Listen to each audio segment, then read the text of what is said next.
एक महिला जिनकी उम्र 70 साल रही होगी, उनको लगातार नोटिस आ रहे थे उनका फ्लैट खाली करने के। उनके पति की मृत्यु हो चुकी थी और उनके बच्चे भी नहीं थे। काफ़ी परेशान थी वो। उन्होंने अपने कई रिश्तेदारों को कॉल किया, बार बार मदद मांगी, लेकिन किसी भी रिश्तेदार ने आगे बढ़ के उनकी मदद नहीं की। सभी ने उनसे मुंह मोड़ लिया। कोई भी मदद के लिए आगे ही नहीं आया। सबके सब बस बहाने बना रहे थे। फाइनली वो दिन आया जब उस बिल्डिंग के ओनर ने सिक्योरिटी गार्ड को भेजा मकान खाली करने के लिए। उन्होंने कहा कि अम्मा, आज तो आपको ये फ्लैट खाली करना ही पड़ेगा। आज आखिरी तारीख जो है।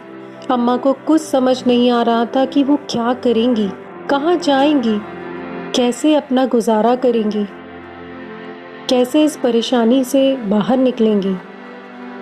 बस उन सिक्योरिटी गार्ड के सामने हाथ जोड़कर बैठी रही और बार बार उनसे 2 दिन की मोहलत मांगने लगी, लेकिन वो गार्ड थे कि सुनने को तैयार ही नहीं थे। वहाँ पर एक बंदा आता है जिसके हाथ में कुछ पेपर्स होते हैं और आके वो उन गार्ड को बोलता है कि आप लोग सब चले जाइए, ये अम्मा यहीं रहेंगी, इन्हें इस घर से कोई नहीं निकाल सकता क्योंकि इस फ्लैट की ओनर यही है। अम्मा थोड़ी चौंक गई। सिक्योरिटी गार्ड भी कुछ हैरान हो गए, सोचने लगे आखिर ये मामला क्या है। तभी वो बंदा बोला कि इस फ्लैट को मैंने ही खरीदा है और ये फ्लैट मैंने आज ही इनके नाम कर दिया है। ये इसी फ्लैट में रहेंगी, इन्हें इस फ्लैट को खाली करने की ज़रूरत नहीं। सिक्योरिटी गार्ड चले जाते हैं। अम्मा उससे पूछती है कि अचानक मेरी ज़िंदगी में तुम कहाँ से भगवान बनकर आ गए।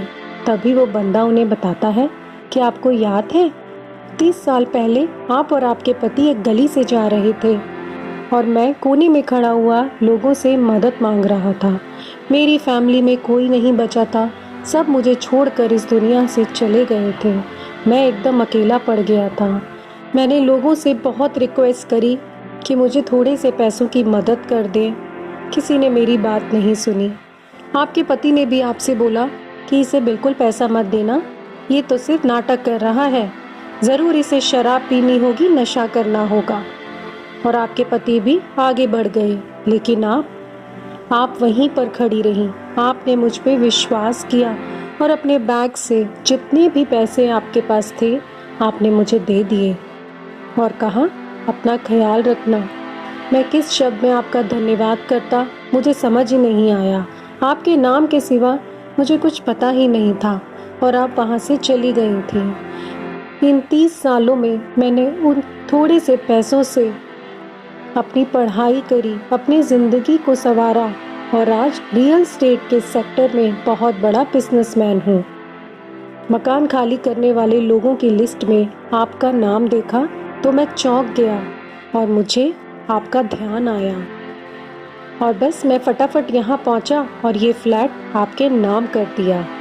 30 साल पहले आपने मेरी मदद करी थी, मेरी ज़िंदगी संवारी थी और आज मैं आपकी मदद करना चाहता हूँ। अम्मा की आंखों में आंसू आ गए।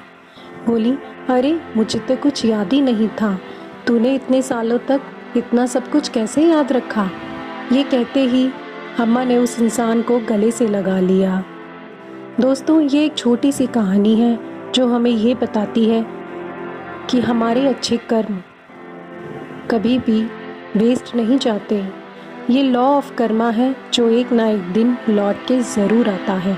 जैसा हम दूसरों के साथ करते हैं वैसा हमारे साथ ज़रूर होता है। अगर हम किसी की मदद करेंगे तो भगवान किसी न किसी को हमारी मदद के लिए ज़रूर भेज देगा। पैसा तो हर इंसान कमाता है, लेकिन दुआ कमाना सबसे मुश्किल काम है। इसीलिए हमें हमेशा अच्छे काम करने चाहिए और लोगों की मदद करनी चाहिए। तो कैसी लगी आपको ये आज की कहानी? नीचे कमेंट करके ज़रूर बताएं और इस स्टोरी को अपने दोस्तों के साथ ज़रूर शेयर करें।